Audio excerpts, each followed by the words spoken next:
เดี๋ยวเขาจะบันทึกการเทพกำเนิดบันทึกเทพอูจากัอีก่อนนะเอาเจริญสุขเจริญธรรมศรัทธาสาธุชนญาติโยมคนดีตั้งหลายติดตามไลฟ์สดธรรมยตราเพื่อการศึกษานะวันนี้ก็มีเหตุการณ์หลายอย่างได้บันทึกไว้2 คลิปไปแล้วเนาะคลิปแรกก็ติอยู่สุสานป่าช้าเพราะว่าเป็นป่าช้าที่สงบเงียบเปิ่นดูแลรักษาป่าดูแลรักษาสิ่งแวดล้อมได้ดีก็เลยได้บันทึกไว้เพื่อจะให้ศรัทธาติดตามได้หันได้ดูได้ชมเนาะแล้วได้ดูวิธีการทำงานของอาตมาว่าเวลาเดินทางถ่ายรูปถ่ายรูปอย่างใดทำให้ดูแล้วแล้วก็เดินทางต่อมาตะกี้ก็ได้รับโทรศัพท์จากโยมป่อท่านหนึ่งตึงโยมแม่กาบแก้วศรีอินแก้วได้แจ้งให้ทราบว่า โยมป่ออยู่บ้านแพทย์อำเภอตำบลเชียงบานอำเภอเชียงคำ ก็เบอร์โทรโยมป่อไว้แล้วนะแล้วโยมป่อจะโทรหาก็โทรหาจับอย่างวะพอดีกำลังจะเดินทางเข้ามายังบ้านแพทย์เนาะตะกี้โยมป่อโทรไปว่านัดกันที่เซเว่นเนอะอาจารย์นะก็เดินทางมาปรากฏว่ามาเจอศาลเจ้าป่อคำแดง เป็นศาลที่ดูมีสิ่งแวดล้อมที่ดีมีต้นไม้ใหญ่แล้วก็มีจัดสถานที่สะอาดก็เลยได้แวะเข้าไปดูถ้าบอกไปประจ้าก็มาถึงศาลเจ้าป่อหั่นก็พักท่านก็ได้กันเนาะสถานที่สะอาดสะดวกอยู่มีห้องน้ำมีห้องท่าก็มีชุมชนไตรลื้อเปิ่นแสดงศิลปวัฒนธรรมภูมิปัญญาไว้วิถีชีวิตมีตูบมีบ้านมีอะไรอย่างอยู่เข้าท่าดีเนาะได้ไปหันก็เลยบันทึกไอ้ปอดถ้าจะรออยู่นี่จัดเมื่อนะกว่าจะมาถึงเนาะแป๊บเดียวแหละตอนนี้เนอะแม่กาวแก้วศรีอินแก้วอาตมาได้มาปะกับโยมปอเป็นที่เรียบร้อยแล้วเนาะนั่งอยู่กับโยมปอที่นี่ก็จะสัมภาษณ์เนาะโยมปออยู่เนี้ยโยมแม่ขยับมานั่งกับโยมปอให้จะได้หันซึ่งกันซึ่ง3 คนนี่โยมปอโยมแม่ชื่อเป็นคนที่ชื่องามมากเนอะศรัทธานี่คือโยมปอประเสริฐโยมปอประเสริฐเป็นถือว่าเป็นภูมิปัญญาเจ้าบ้านเป็นปราชญ์เจ้าบ้านเนาะด้านการอย่างก็คับลือเลยครับคับลืออย่างงานข่าวจ้อยข่าวซ้อนครับแม่นแหละครับคับซ้อนเนี่ยครับคับลือก็เดี๋ยวจะได้ครับนะแล้วก็ตอนนี้โยมปอเปิ่นปอประเสริฐเอานามสกุลปอประเสริฐกอลกัตครับกอลกัตเนาะอายุก็76 ปีปีนี้เนาะถ้าตำแหน่งในหมู่บ้านก็เ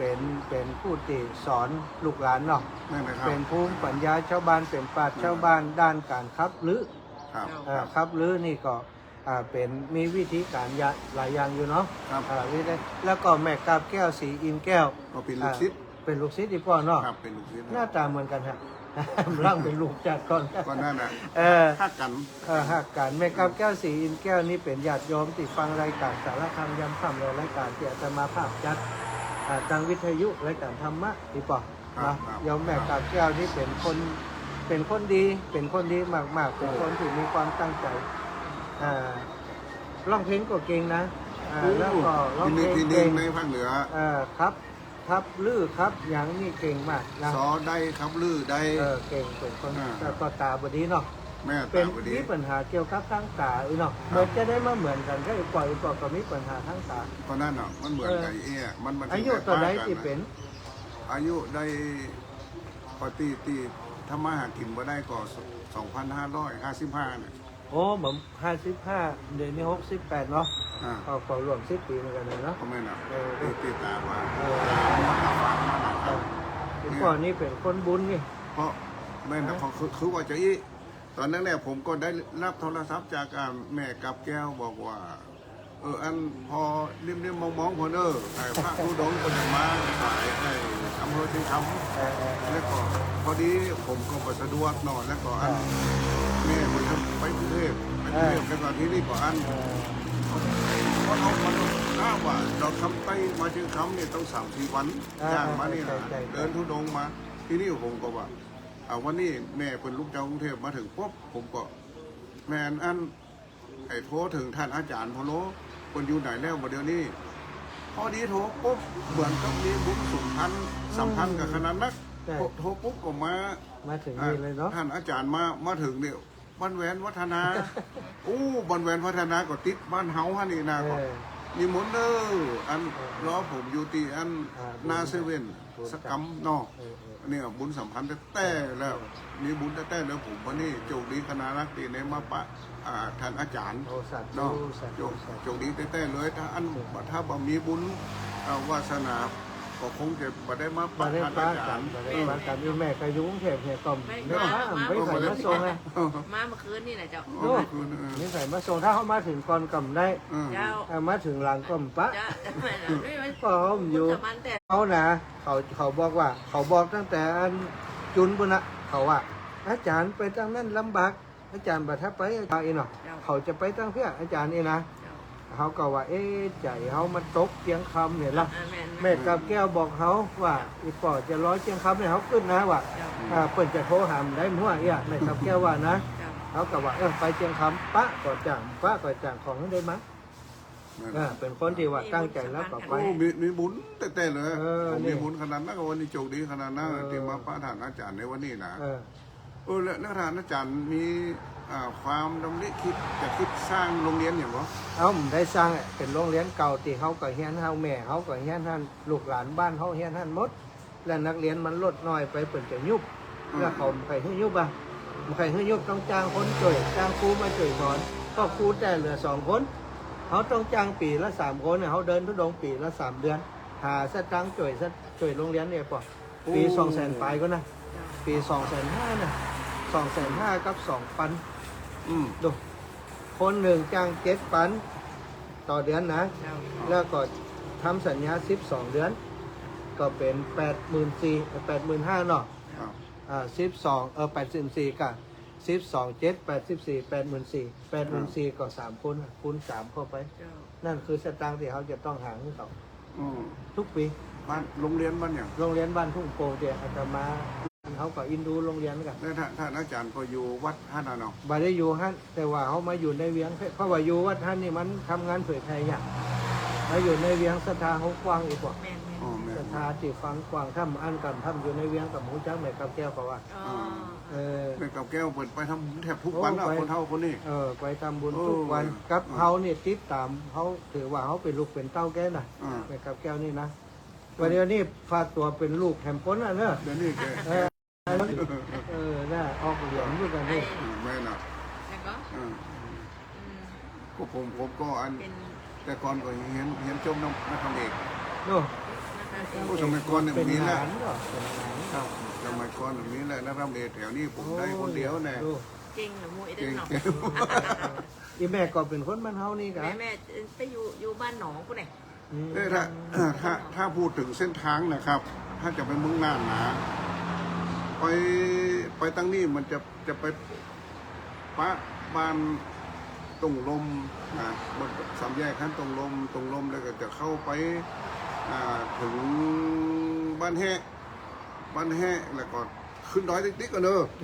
ขึ้นดอยไปถึง เปลี่ยนเส้นทางแล้ว ไป จะไปเริ่มจนจุนไปโป่งปะ ไปถึงกงนะฮะไปที่ไปปุ้นไปถึงตาวังผาหมู่นั่นก็ทุรกันดารหมู่นี้เป็นวันยาวมันไม่ออก ถ้าว่าอาจารย์ประเด็น ไปใส่ได้ทายในความรู้สึกกัน ไป ใส่จุนเนี่ยแหละ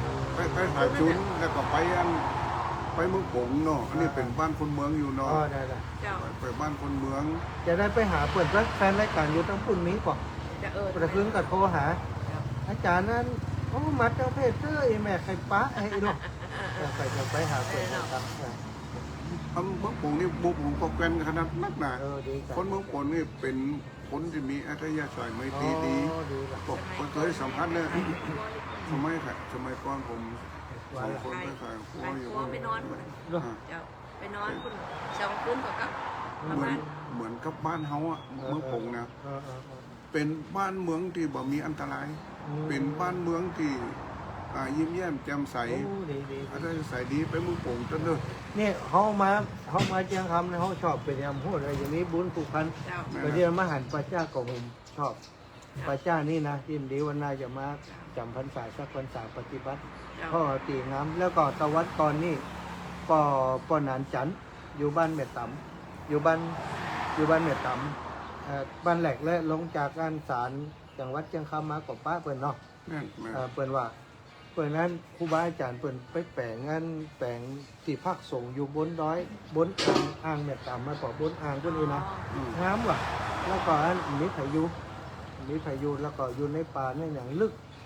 7 กิโลนี่ต้องใจรถอันอย่างก็วิบากขึ้นไปว่ะส่งของเขาว่าถ้าอย่างอันเข้าท่าดินี่มาปฏิบัติธรรมอยู่หันสักภาษาพอถ้าเปิ้งใจก็ปฏิบัติไปเองนะแต่สร้างอย่างมาปฏิบัติได้เนี่ย เดี๋ยวนี้ท่านอาจารย์ในบทได้กี่ภาษาแล้ว พรรษาที่6 ภาษาที่6 เจยละอ่อนมา6 ปีละ ดีแน่เนอะ 6 ปีละ โอ้โห พรรษาที่6แล้วก็ได้หูจักกับสถาญาติโยมแล้วก็จัดรายการทุกๆใครก่อนมีวิทยุหลังก่อฟังวิทยุมีก็เพื่อนสีขาวเพื่อนฟังกันถึงแค่นะเพียงคำก็ได้ยินนะป่ะ สีขาว เพื่อนสีขาวเพื่อเช้าประชาครับจากเชียงใหม่มาทั้งพะเยาเขานี่วิทยุชุมชนคนพะเยาอ่ะคนรักพะเยาอ่ะถ้าเขาฟังถึงกันจะได้ฟังกันอยู่ตั้งเพ่นแน่ใจว่า ชื่อ เชียงคำ ชื่อว่าพระอย่างครับ ของเขานี่พระมหาสมชาติแต่ว่ารายการนี้จะออก2 ทุ่มถึง4 ทุ่มทุกวันจะมีครูบาอาจารย์เปลี่ยนกันมาจัดของเขาวันอังคาร ของเขาวันอังคาร ที่ออกอันสถานีวิทยุชุมชนนะ วิทยุของงานเขื่อนสีขาวนี่นะ คลื่นสีขาว เขื่อนสีขาวเพื่อเช้า โอ้ว่าแต่ปีแล้วพอดีเดือนกุมภาพันธ์พอดีไปสอนไปคับลือเขาคุณน่ะ เปลี่ยนบันกุยเนาะบันกุยลื้อกุยแค่โอ้แม่กับแก้วนี่เป็นคนที่มีความตั้งใจในการเรียนสอนล่อซอซึ้งก็เรียนเดียวนะแล้วก็ร้องเพลงนี่ถ้าเปลี่ยนนั้นนักแม่กับแก้วไปแล้วก็เป็นน้ำแล้วเพราะไม่ใส่ร้อง แม่เขาก็อันอย่างกับนักร้องอันไอ แกดี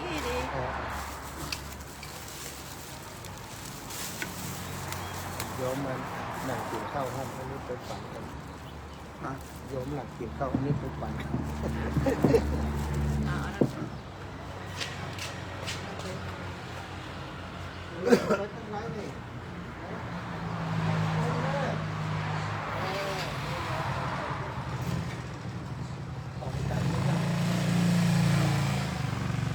น้ำผู้ไว้ สมชาย สมชาติ เช็ด โยมแต่ว่าอาจารย์ต้องการก็เหล่าทั้งก่อนได้ก่อน มาได้ รอ10 โมงอาจารย์ก่อนนี้อาจารย์นี่ไม่รู้เรื่อง10 โมงเพิ่นปอกได้แต่ 10 โมง เพิ่นกำลังอันเนี้ยอยู่ที่เสียน้อยได้ ปอมตันเขาได้เพราะว่าเขากำลังหั่นเนื้อหั่นอย่างอยู่ละอ่อนตันครับลือนี่อันมันเป็นอย่างไรเขาเคยได้ยินกับจำในกับแก้มว่าเนี่ยเขาฟังกันจ้ะครับลือเป็นไร ทำรู้ดี ทำน้องก่อนร้องหวาใครคนนึง คนไปลื่นเนาะ ทำน้องเป็นยังได้พ่อ อัน มันไม่ให้ดีกว่า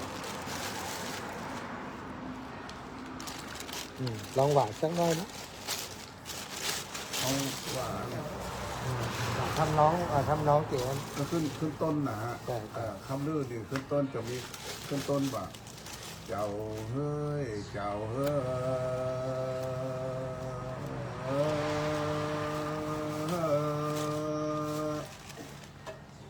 ลาบัดเดียววันนี้ฟังต่อเตือนนี่ไก่ก็ที่ใครที่หูตัวหน้าหูตามดังกำนี่และเจ้าก็เฮ้ยนี่เปิ้นว่าเดินซ้ำต่างเดินซ้ำไม่สร้างคำขอทีเดินสีงิวที่เดินหาขาที่ให้เบิ่งโมเดินหกไตและกินเข่าดอกต่อที่ไม่ห่อก็กินเข่าจีนา ทอดจริงนะฮะ ช็ดเลย บาดเดววานนี่เปิ้นว่าใบปิดสิกปอกปอกในปินใบบาคามใบจามลามปินใบบามงใบตรงยงต่างอย่างปินใบโบใบที่เปิ้นปั่นว่าโถโอปินใบบาหุบใบเปิกเวิกปักวักใบขาใบจ้าจ้าใบคอยใบตีสุ่มอ้อยหอยปินใบเพิกใบบอนคนจังเอามาแกงซ่อนซุนกันหันกันว่าจางแกงนี่มันตึงบาขั้นเหมือนเก่าเอามาตุ่มใส่นังควายกลายเป็นนาลามบอนกินคือมีมาสุ่มหวานโอยหอย เพิ่นจะช่วยตัวเนาะตอนค่ะ หน้าบาดเดียววันนี่เปิ้นว่าโตตีห้องงะงะนี่เป็นควายโตนางไล่เป็นเสือโตจานกินขึ้นตั้งเนื้อเป็นแม่นอนางนี่โตตีมีสองเพศนี่เป็นหญิงโตจางปิ่นเข่าป่าปิ้นฟานโตจางหมอกจางก้านนี่เป็นเต่าโจจางเห่าปิ้นมาโตจางห้องโหนาก็เป็นนกกาปู เลย ดาบัดเดียว ปันกันเนอะ เมตุนะที่นำแพร่ใสและไล่ลองเจ้าว่าน้องมีใจหอนี่ปีก็ใครโจเอาล่ะลุงตาละโหกันว่าไพบาหันนี่เอาสองปุ้นก้อยลัดกอดกันในนำกันเสว่าสิ่งเกิดมาลาเป๊ะคำบุดหนึ่งผู้แห่งหน้าทามแคมสิ่งเกิดมาก็เป็นไรใครที่นั่งคอยพักเจอผิวเซดีดีเกิดมาโหเฮิงบัดเป็นทางก็อย่างนี้แล้วอันนี้เป็นครับแบบธรรมชาติลองน้ำแหวน น้ำแหว อัน น นี้เป็นน้ำแหวนนะครับ คือสมัยก่อนน้ำแหวนนี่อุดมสมบูรณ์เนาะ จะบอก มันจะมีต้นดอกยิ้วออกสองข้างน้ำแหวนเนี่ยถ้าว่าเดือนสี่เดือนห้านี่ก็น้ำมันจะดอกยิ้วแดง จะฉันไปด้วย ตัดไปเลยนะ ใจปอว่าไป แล้วก็ดอกน้ำแหวนที่นี่ถ้าผ่าใครได้พักไม่ใส่เกลืออย่างต่าง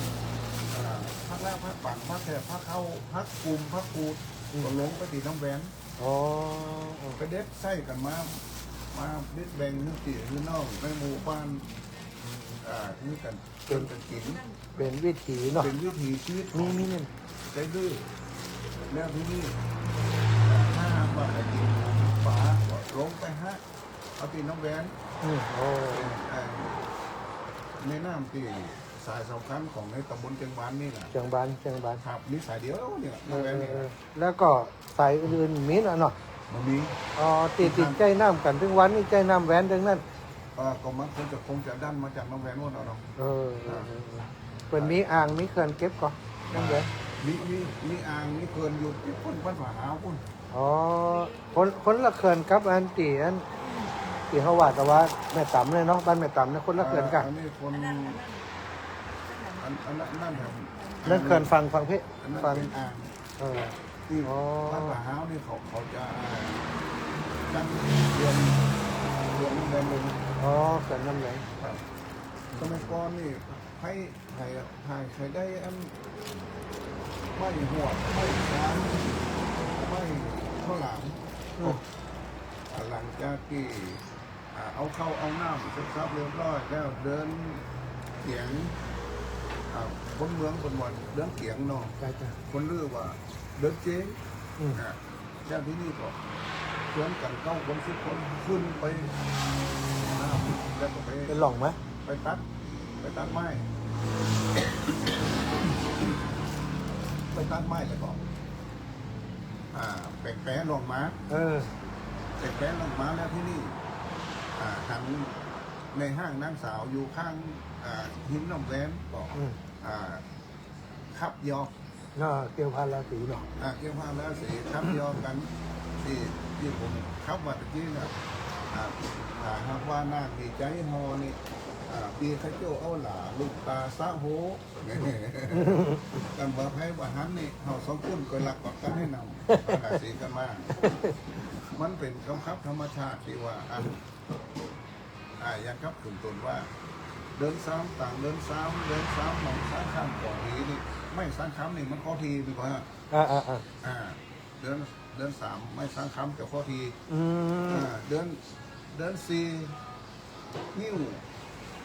ท่านอาจารย์อ่านก็พูดชัดนิ้วของนิ้วแดงๆที่เพิ่นเอาใส่ขนมจีนน่ะนั่นแหละยิวขี้ดอกบานเป็นวิถีชีวิตของไอ้เจ้าเลือไปเก็บเอามาใส่ขนมเส้นใบมันก็เอาเนื้อหมูเอาต้มให้หมูโยมไปอุตกรนี้สองน้ำแหวนนี่สองน้ำแหวนนี่อยู่เซเว่นผมเรียนอยู่เซเว่น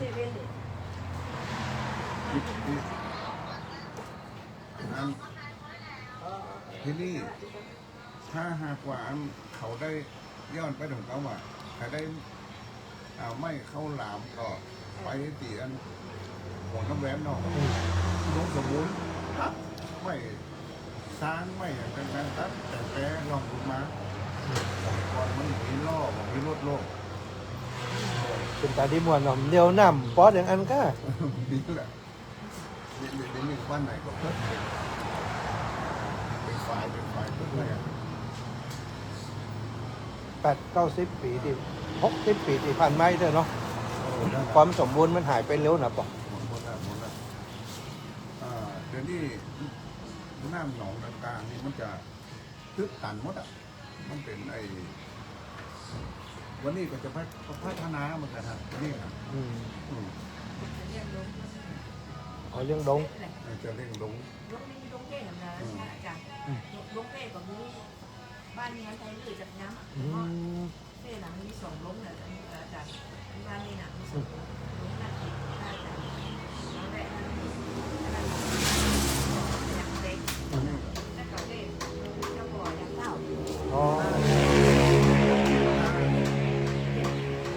ปลาน้อยนั่นนะต้นไม้ผมดึงขนาดนี้ก่อนถ้าจะเข้าถากว่าเนาะผู้นายเอวบอกไม่น่าจะไม่เอวนอนอยู่เชียงคำสัก 4-5 คืนก็เอวเดินเอวไปถ้ามาสมัยก่อนนี่พูดถึงเมืองผงนอกที่ท่านอาจารย์จะไปนี่นะมันเป็นในดินแดนที่ป่าไม้ซักผมนะไม่ดีอยู่เมืองผงมั้งนะมาจากเมืองผงมั้งนะสมัยก่อนไม่อ้อมหอบหรอกหอบเนาะผงบ้านน้ำปุ๊บบ้านน้ำปุ๊บบ้านน้ำเป็นไม่ซักสมัยก่อนนี่อ้อมหอบเด็กนี่ท่านอาจารย์นี่จะเดินไปทางทุดงไปทางไอ้เมืองน่านเลยเมืองน่านนี่ถ้าหากว่าถ้าขึ้นไปดอยขีนี่มัน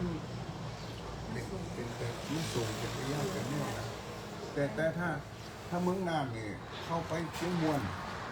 แต่ออกปวงก็เชียงมวนออกปวงเข้าไปเชียงมวนแล้วก็เดินเข้าไปบ้านหลวงเดินขึ้นดอยเลยเดินมาเมืองน่านจะเป็นดอยนะดอยจีช่ไหมกับนี่เป็นดอยหมดเลยนี่บ้านเรือนของคนแบบนี้ดอยผ่านมาหลายดอยแล้วดังนั้นไปเมืองฝังใช้ประกันกับขึ้นขนาดปอดดอยหัวโถนะโอ้โหเมืองฝังนะแล้วเมืองฝังอันตรายมันขยายถนนได้ตั้งมันแคบต้องเดินตกไหลถนนเลยแล้วรถนักอีกบ่ต้องอาศัยเดินกลางคืนจะรถมันก็นักเดี๋ยวนี้ทั่วดงมาเนี่ยกดอย่างเอาไว้ไหนมั้งเนี่ยกะสบายมาตัวเนี่ยประหารนะผมประหารเนาะ เสียใจ100%อืม ไปสอนนั่นลูกศิษย์ลูกหาน้ำปางนี่ไปคนเดียวเนาะ อืม โอ้คนมีน้ำใจ พอมาฮับล่ะ ขอมาห้าม อืม ตอนนั้นเลย อืม อาจารย์สอยอาจารย์ต๋อม อ่า สอจอสอจอแล้วก็อันใครก็ไอเป็นไอ ช่วยมัน ใครใคร จับ วัดองค์การบริหารส่วนจังหวัดลำปางเลย ท่านนายกล่ะ น้ำเนี่ยน้ำ ท่านนายกเดี๋ยวกันตวงรัฐโลสุนทร โอ้นั่นแหละคนว่าสอนคนนั้นเมืองลำปางนี่สอนยากกว่าเจ้านะคนมีงบประมาณมาว่ากับมันตัวรัฐเดี๋ยวนี้ได้เป็นดีกว่า ได้เป็นอยู่ป่ะ โอ้สุดยอด ตอนนั้นยิ่งห่างที่สองเป็นแสนป่ะ โอ้ผมว่าจะโทรไปขอบคุณท่านนะ อืม ท่านให้งบประมาณมาท่านให้งบประมาณมาหลายหมื่นให้งบประมาณมาลูกไปสอนออนกับโม่ยังไง โอ้ ตรงรัฐนี่แหละตรงรัฐโม่สุนทร ใช่ใช่ใช่ นายกองค์การบริหารส่วนจังหวัดลำปาง ใช่ จังหวัด อืมตรงนั้น แต่แม่กาแก้วของมูนี่เป็นมีการมีงานแสดงทุกวันเนาะไปครับไปจ้อยไปโซ่ ใช่ใช่จะทุกวันไหนไหมนะ ทุกวันเนาะ นั้นแล้วก็บ่ค่อยสบาย แต่ว่าโทรมาอู้กันว่า แม่ถ้าจะไปหาหมออีกนะอันบอกว่าไปหาเหียตัวตีเต่าเนี่ยป่ะตีเต่าเท่านั้น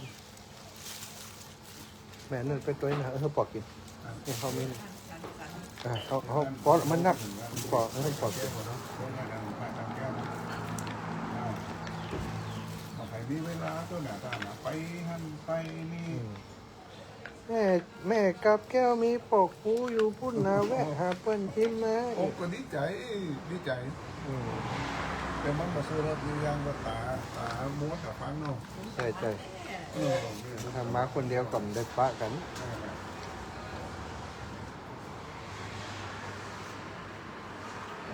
แต่ว่าคืนนั้นคืนมันว้าเนาะแกว่า ก็คือ ให้เจ้าแม่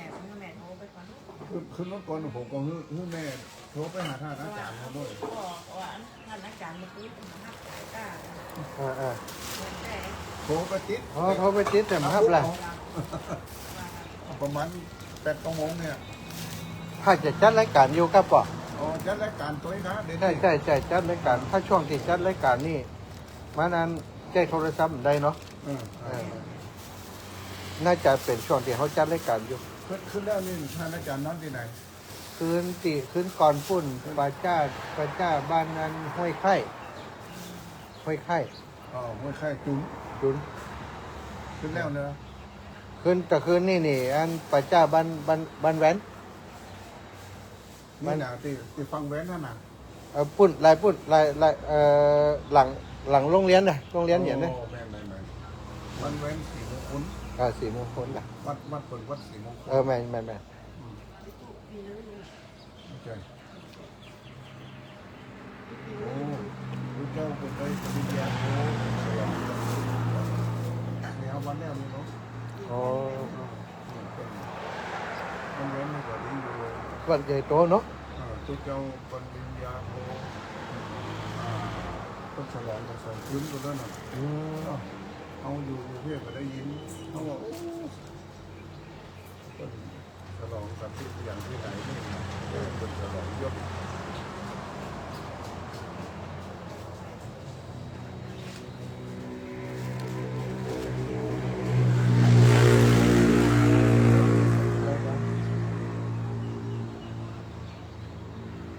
แล้วนี่เขาจะมาห้ามท่านอาจารย์เวลาใดนี่ เดี๋ยวจะโทรหาเปิดว่าเปิดออกเลยยัง เดี๋ยวนี้ท่านอาจารย์จะเดินไปก่อน จะเดินไปถึง เดินกะ ค้ำก่อน เดินอยู่เดี๋ยวถ้าเปิดมาจากเอากับเดินไปก่อน เดินไปเลยเนาะ เดินไปเลยเดินให้ได้หู้ว่าเขามาถึงแล้วเชียงคำเองอ่ะ เ เดินระยะทางวันหลังเขา ค่ะ บรรยากาศที่เขา ใจเดินไปถึงไหนก็ถึงขั้นเปิดมาครับได้ก็ต้องเนี่ยอีกแล้วนะถ้าสมมติเราไปถึงเชียงคำแล้วเปิดยังมัดอ่ะเขาจะเดินกลับ เดินมาตังเพเดินวนกลับมาเดิน วันละ ก็หัดจอดกินนั่นนะครับ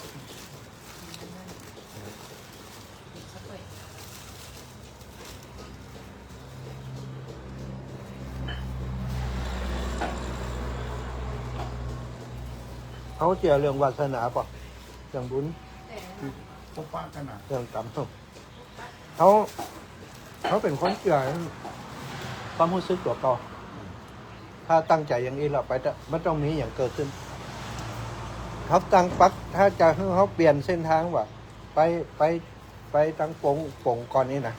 โดยที่เขามาถึงเชียงคำเขาไม่แล้วใจเขาต้องมาให้ถึงถ้าปากแม่กับแก้วไว้แหมเรื่องหนึ่งเขาก็บอกว่าถ้าปากไปแล้วคนเดียวเขาเดินจากอันอุดรธานีไปถึงสกลนครไปถึงขอนแก่นเขาเดินจากอันนครพนมมาพระธาตุดอยสุเทพนะป่ะปีแล้ว ถ้า 700 กิโล ถ้าอาจารย์ก็ไปลำบางนี่ในระยะที่จัดรายการอยู่นี่ผมจะโทรไปถาม ได้ ผมจะโทรไปถามว่าจัดรายการเวลาใดแล้วก็จะออกรายการเวลาใดอย่างต่างๆนะฮะ ได้ มันนั้นผมก็มีบุญสัมพันธ์กับอันตั้งลูกศิษย์ลูกหาตั้งลำปางตัวเอง นี่เองน่ะแม่แก้วมาบอกผมปุ๊บเนี่ยผมเข้าใจปุ๊บเลยหมักมาเลยผมกลับมา4-5 วันน่ะจากดอกคำใต้จะเดินทางมาเข้ามาที่คำนี่น่ะแต่นั่นก็แม่เป็นกลับไปจบกรุงเทพเดี๋ยวดีๆเขาก่อยอันโทรถามท่านหน่อยพอนี้ตอนเจ้านี่ก็ตื่นขึ้นมาก่อนต้องถามว่าปั๊บเลยเนี่ยเป็นโชคดีจะอีนะ แต่ บนเต้นน่ะเป็นบนเต้นน่ะ นึกว่าเปิดรับปิ้งไปเหรอจ้าล้อขาย ถ้า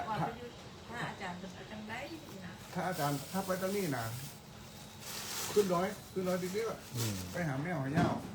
ไปละ แล้วไปแล้วตั้งใจจะไปเมืองนานอยู่ก่อน ตั้งแต่เป็นเมืองนานนะป่ะเมืองนานต้องอยู่เขาต้องไปเดินเมืองนานเป็นเดือนอ่ะต้องการเดินทุกอำเภอเลยเมืองนานนะ โอ้อันผมมีเพื่อนเป็นเป็นจังซ้อ โอ้อยู่ไหนขั้นเน็ตกะ อยู่ ก็ ภูเพียง ผู้เพียงครับผู้เพียงเขาก็จะไปแจกแห้งนะ ภูเพียง แจกแห้งเปิดอยู่หิมแจกแห้งก็ ท่านอาจารย์ให้ เดี๋ยวเขาหา ผมบ่พอผมกดประจังผม ตามมา ตามมาแล้ว เจ้าแม่ก่อนจ้าง เดี๋ยวผม เบิร์ชื่อเป็นชื่อหยัง คือ ไหน ตีจังซ้อนน่ะนะ ในท้องมีกว่าท้อง ท้องกะเป็นผู้หญิงกะ ดีจังซ้อ ในท้องนานหรอก อยู่ท้องตัวนี้เนาะนั่นแหละถามพอถามก็ว่าคนชื่อท้องบ่รู้อยู่ภูเพียงเอ้าแล้วก็ซ้อนนี่แหละแน่แหละนั่งเหมือนกันเนาะ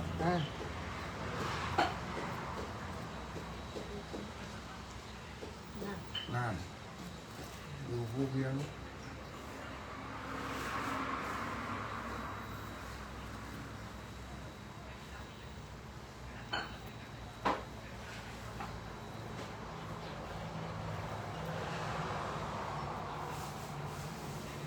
ถึงนี่พ้นล็อกได้ไหม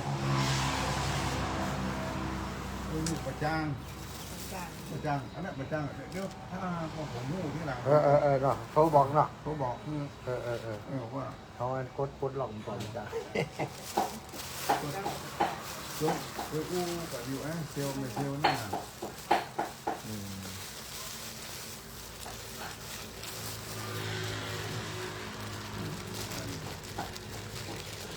เดินพูดตรงนี้เพื่อการศึกษาของเราน้อง ใช่ของเราพ้นอะไรมา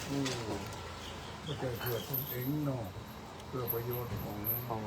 ของ ของคนอื่น ของคนอื่น ของ ชาว เรา บ้านโอ้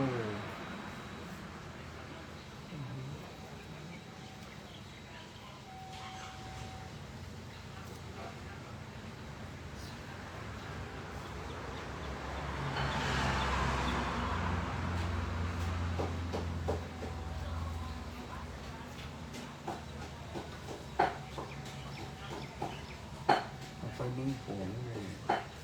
ไปบ้านไหนเนี่ยเนาะ นอกเลยเนาะกินนอก ครับผมจะ อืม ค้นหาทุกระยะ กินนอกแก่ ไปเมืองโขงนี่ควรจะเข้าไปจังมวนเนาะถ้าหากของโครงการของครูคนนี้นะเดียนครูอย่างว่าเดียนเมืองมีถึงนี่นะเดี๋ยวเข้าไปเมืองโขง เอาจะให้เปิดส่งถึงปากกลางครับผมปากกลาง เนี่ยจากปากตั้งที่จุนนี่ เดินไปเห็น เดินไปโอ้ อาจจะหลายวันอยู่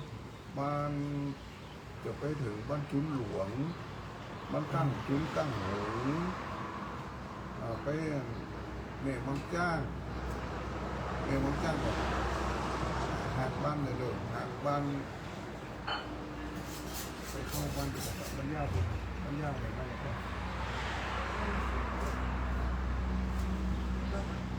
พูดของหมูนะพูดของหมูแล้วก่อนที่นี่ก็เข้ามือผมเลยเด้อ เอาเข้ามือผงนี่ถ้าหากว่าด้านไปตะวันออกเนี่ยมันจะไปด้อยจีเหมือนเก่าไปตั้งขวานี่บ้านเฮือนมันคนกว่าจะผูกพันน้อยหนึ่งไปตั้งเชียงมวนนะถ้าไปตั้งเชียงมวนนี่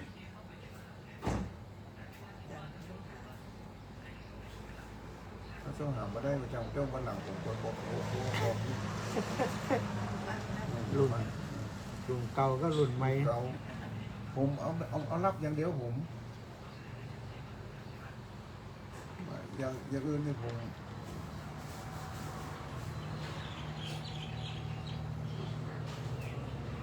ตั้งแต่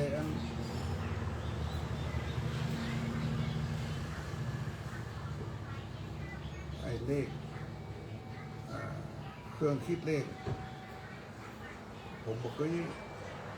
ไม่จับก็แยกสักตัว อืม ผมสมัยก่อนผมมีลูกคิดดีลูกคิดคุณพุ่มถ้าเริ่มเครื่องคิดเลขม้านี่ผมตามไปดีแล้ว เป็นไงล่ะอ๋อ ไอ้โทรศัพท์ เหมือนเหมือนอย่างก้าวอีแม่กับแก้วแต่ไหวป่ะ เวลาโทรศัพท์เข้าบ้าน เหมือนนั่นนี่เนาะปีนอกกันจัดแล้ว โทรศัพท์เข้าบ้าน ตั้งแต่โทรศัพท์เข้ามานี่นะผมก็ตามอาหารแล้ว อืม อ่า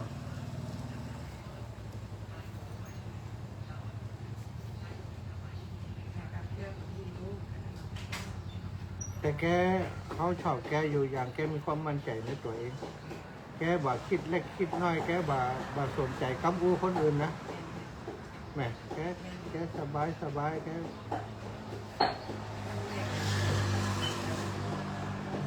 ผมเดี๋ยวนี้ผมที่โต๊ะอยู่ยางว่าตรงนี้มีการศึกษาเขาดื้อนะบ้านผมเอาไปขับบ้านก็เหมือนกันนี่อยากทำแค่คนเดียว ได้ปีเนาะปีแบบนี้นะ ชื่อทิพย์ก็บอกก็ว่าไงจังซ้อนนี่จริง ท้อง ท้องน่ะ คิดอย่างฮะอยู่ฮั่นคือคิดอย่าง ทิพย์ไม่คิดอะไรหรอก อาคารนั้นผมฟังมาแล้ว ทิพย์กาบนี่ก็ กับแก้ว แก้วนะจ๊ะ กับแก้วนะ ยายเดียว เดียวกับคนนี้เดียว จ่อย จอยจอยนี่เป็นเซียวกับยูสเกินกันนะลาไปหมดแล้ว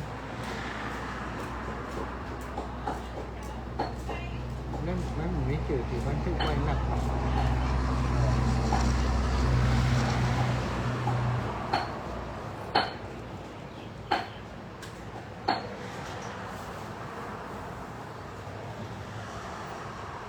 เดี๋ยวปอทับปักอ่ะปอโทรบอกเขาด้วย บอก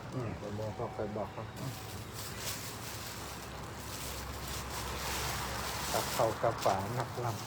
ำเป็นไงกันเปลี่ยนเอาไปเนื้อติวได้ก่อนนี่ เนี่ยกาแฟนี่ครับอาจารย์ นะกาแฟห้องนี้กันนักละฮะ เนี่ยที่นักเรียน โอ้ชื่ออย่างนักแต่ว่านี่ฮึกาแฟนี่ อาจารย์ตอนแรกก็ว่าบอกว่าอาจารย์ไปตรงไหนนี่นะ ดูเป็นนักกาแฟเหมือนไรกาแฟกินแล้วไป10 วันก็กัน ก็เอาคนที่มาหา ได้จ้ะ อาจารย์ก็เอาไปกินเหมือนได้อยู่ เอาแม่กาบแก้วก็พออยู่นี่นี่แม่กาบแก้วก็ แกพออยู่แหละ พอสัตว์เนอขอบุญทักษาอีปอดเนาะวันนี้ได้ได้จ่าได้สนทนาธรรมกับอีปอดแล้วตลอดถึงได้ปอดได้เมตตาครับครับลือครับชื่อเหมือนกับจ้อยบันเฮาเนี่ยเนาะครับลือซึ่งได้ศรัทธาญาติโยมได้ฟังได้ติดตามหายากเนื้อภูมิพญาที่จะอนุรักษ์รักษา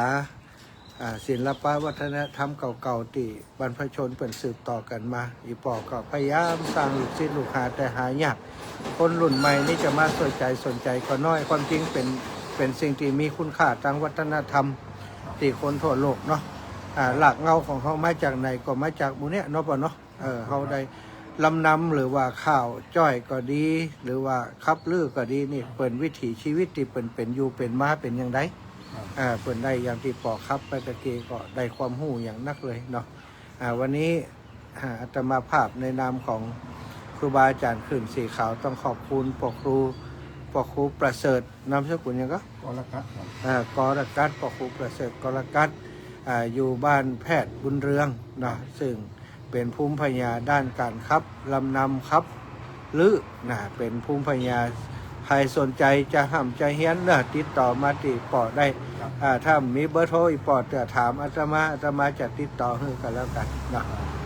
ก็ขอบคุณโยมปอโยมแม่เป็นอย่างสูงก็เดี๋ยวจะได้เดินต่อละนะปอก็จะได้ไปกินข้าวกินน้ำนะอนุโมทนาบุญทักษาอยู่นี้มีสุขเนอ ท่านอาจารย์ก็เช่นกันของมีสุขภาพพลาไม้สมบูรณ์แข็งแรงลูกค้าพยาธิจะได้มาการมากายทำดีเพื่อสังคมเพื่อประชาชนในโลกนี้ก็ได้เนาะเพื่อประชาชนในโลกนี้ก็ขอท่านอาจารย์เจริญโดยอายุวนาสุขภาพละเนอ สาธุ